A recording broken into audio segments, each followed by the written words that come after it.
Dan kita ke informasi berikutnya, dan Komisi Nasional Anti Kekerasan Terhadap Perempuan atau Komnas Perempuan yang tergabung dalam tim independen investigasi kematian Brigadir Yosua menduga istri Verdi Sambo PC mengalami kekerasan seksual yang dilakukan Brigadir Yosua di Magelang, Jawa Tengah. Ini didapatkan dari Komnas Perempuan berdasarkan pengakuan PC dalam pemeriksaan. Jika benar dugaan ini, apa langkah selanjutnya yang harus dilakukan? Kita bahas sore ini bersama narasumber, ada Mbak Andi Yentriani, Ketua Komnas Perempuan. Mbak Andi, selamat sore. Selamat sore, salam Indonesia yang bineka untuk kita semua. Ya, terima kasih atas waktu Anda. Saya juga sapa ada Bang Nelson Simajuntak, kuasa hukum keluarga Brigadir Yosua. Bang Nelson, selamat sore. Sore, Horas. Iya, Horas, terima kasih Abang. Saya ke Mbak Andi dulu. Mbak Andi, kapan persisnya Komnas mendapatkan keterangan soal ini dan bagaimana PC mengungkapkannya? Apakah di asesmen pertama Komnas Perempuan sudah didapatkan keterangan ini? Informasi ini memang kami peroleh dalam rangkaian pemeriksaan yang dilakukan tim gabungan Komnas HAM dan Komnas Perempuan. Dari informasi yang kami peroleh, dinyatakan bahwa laporan pertama itu disampaikan berdasarkan dengan arahan dari FS, dalam hal ini laporan mengenai pelecehan seksual yang terjadi di Jakarta. Dan kita semua ya merasa tentunya penting sekali untuk menyatakan bahwa obstruction of justice ini merupakan sebuah tindakan yang betul-betul fatal bagi upaya kita untuk melakukan penegakan hukum di Indonesia.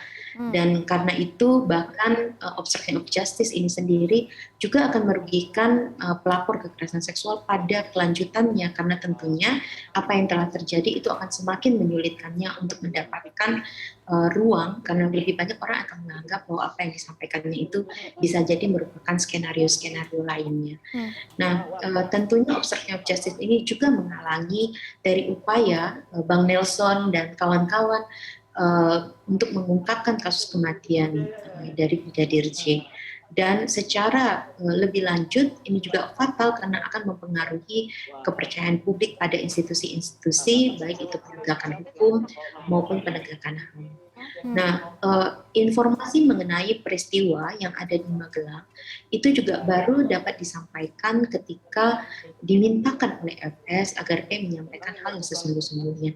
Ini yang kami jelaskan di dalam keterangan pers, bahwa memang dalam kasus kekerasan seksual seringkali pihak perempuan itu tidak mengambil keputusannya sendiri, tetapi keputusannya diambilkan oleh orang lain yang dominan di dalam hidupnya, dalam hal ini terutama anggota keluarga yang laki-laki.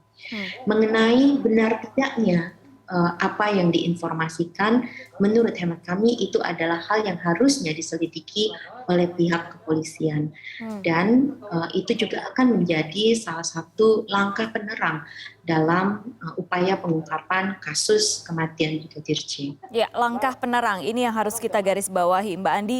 Yang sekarang terjadi adalah ketika kemudian informasi ini dimunculkan kemarin dalam konferensi pers, sekarang publik bertanya karena sepertinya ada pola yang berbeda. Jika betul terjadi kekerasan seksual, sepertinya ada pola yang berbeda karena biasanya berkaitan dengan relasi kuasa. Apakah Anda melihat dalam kasus ini itu juga terjadi atau tidak? Menurut kami ini juga bagian yang harus ditelusuri lebih lanjut oleh tim penyelidik. Namun memang kita perlu memahami bahwa isu relasi kuasa ini tidak sederhana. Dia bisa sangat kompleks, tidak hanya terkait dengan faktor posisi struktural, tetapi juga dinamika relasi kuasa berbasis gender misalnya, berbasis usia, kepemilikan senjata, ataupun yang lainnya, ruang-ruang kuasa yang lain, ini kadangkala dia terpaut satu dengan yang lainnya. Nah, apakah itu yang terjadi? Inilah yang kami titipkan sebagai rekomendasi kepada pihak pengadilan, supaya juga memberikan kesempatan untuk proses hukum yang memberikan keadilan, baik itu kepada Ibu PC yang memberikan informasi tersebut, yang juga ada sejumlah informasi lain yang dirasakan menguatkan, karena kita tahu Undang-Undang TPKS menyatakan bahwa jika keterangannya berasal dari korban, maka ada keterangan-keterangan pihak lain yang dapat dinyatakan sebagai penguat keterangan. Serta juga bagi Brigadir J, karena tidak menimbulkan keraguan-raguan tentang bagaimana sebetulnya duduk perkara ini. Oke, saya ke Bang Nelson. Bang Nelson, apa respon keluarga atas informasi yang terbaru ini? Terima kasih. Satu catatan saya kutip dulu dari Ibu Andi yang cantik jelita. 1 juta informasi. Saya awal ini mudah-mudahan tidak terlalu lama. Pertama, saya berteori dulu. Ada teori hukum pidana itu dari teori Lombroso. Teori Lombroso itu ya kelihatan wajah, karakter individu, kepribadian dan sebagainya. Ini teori Lombroso Simanjuntak ya. Yang kedua, air liur yang sudah dikeluarkan janganlah disedot-sedot. Yang ketiga, kami sudah awali ini ketika awal sekitar bulan Juli. Juli tanggal 8 ke 11 kita masukkan laporan. LP kita ada 3 sekaligus memasukkan itu supaya semua sidik lidik dan tentunya sekarang hasilnya sudah maksimal bagi kami. Yang keempat, kami tidak akan merubah-rubah kondisi. Ini adalah antara Magelang, Cawang, dan Duren 3. Itu saja locus delictinya dan tempus delicti. Kenapa? Ini kan seperti Paris dan Dakar aja nih. Nggak ada ujungnya. Deru campur debu. Nah, jadi apa tanggapan keluarga? Banyak poin yang bisa kita sampaikan. Kami bagaikan puzzle. Udah bingung ini. Mau dibawa kemana? Jujur, 3 poin sudah kami terima dengan baik dan maksimal victory. Nah, datang lagi warna baru dimentahkan dengan kondisi begini. Kami menanya keluarga pun, ya keluarga jadi bingung. 0 semua jadinya.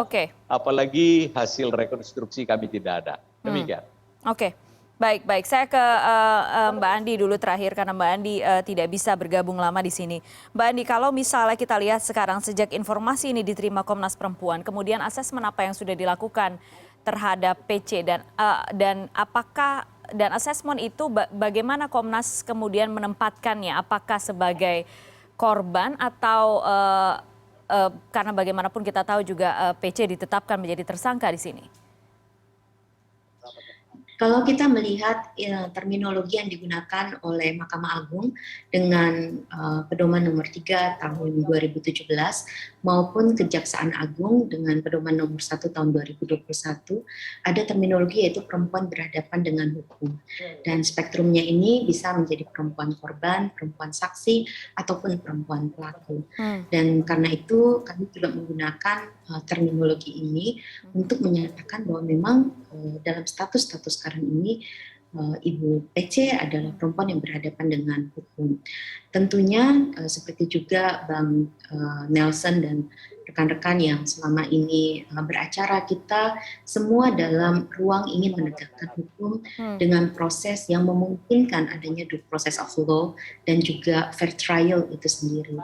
Yang diharapkan bisa memberikan sebuah kejelasan atau kalau di dalam bahasa asasi manusianya adalah hak atas kebenaran itu sendiri. Dan ini menjadi sebuah hak yang sebetulnya dimiliki oleh semua. Karena itu menjadi sangat penting langkah kita untuk memastikan proses hukum dijalankan dengan tepat dan selayaknya dan semestinya. Ada prinsip-prinsip yang juga pendekatan-pendekatan khusus yang memang sudah dikembangkan. Sayangnya memang kalau dari pihak kepolisian tidak ada kebijakan atau peraturan yang spesifik. Justru kami mengusulkan agar dengan proses kasus inilah dia semakin menguatkan rekomendasi Komnas Perempuan selama ini agar di pihak kepolisian juga kebijakan yang jelas mengenai tata cara penanganan perempuan berhadapan dengan hukum. Selain tentunya yang bersifat umum, standar HAM dan lain-lain. Mbak Andi, saya ingin konfirmasi lagi sekali lagi. Jadi Komnas Perempuan mendapatkan ini berdasarkan pengakuan PC, kemudian setelah itu apakah sudah dilakukan asesmen berdasarkan katakanlah variabel-variabel yang dimiliki oleh Komnas Perempuan untuk perhitungan-perhitungan untuk mengecek apakah keterangan itu betul atau tidak?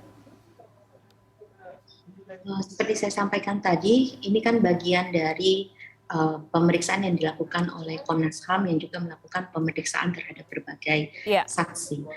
Dan kalau kita melihat dari Undang-Undang TPKS, jika itu informasinya hanya dari korban, kekuatan pengakuan korban itu bisa dengan informasi-informasi dari pihak-pihak lain yang tidak terhubung. Apakah benar atau tidak? Itu menjadi kewenangan dari pihak kepolisian. Tentunya kami berada dalam posisi untuk menginformasikan apa yang kami peroleh kepada pihak penyelidik, dalam hal ini pihak kepolisian.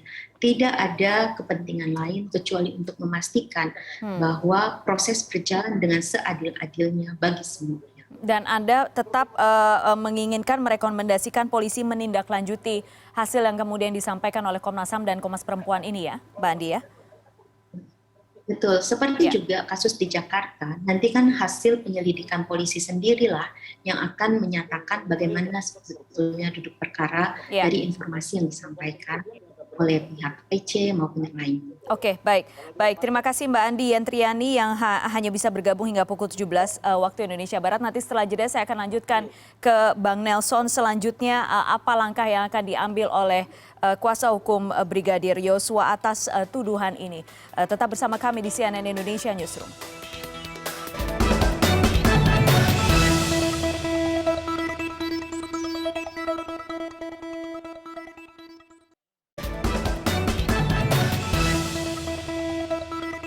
Terima kasih Anda masih bersama kami di CNN Indonesia Newsroom. Saya masih bersama kuasa hukum keluarga Brigadir Yosua yaitu Bang Nelson Simanjuntak. Bang Nelson, tentu ini bukan tuduhan pertama ya. Tentu ini bukan tuduhan pertama yang dituduhkan kepada Brigadir Yosua. Tapi yang kali ini kemudian berdasarkan laporan yang disampaikan oleh Komnas HAM dan Komnas Perempuan. Bagaimana tim kuasa hukum menanggapi ini dan apakah ada yang berbeda langkah yang akan diambil?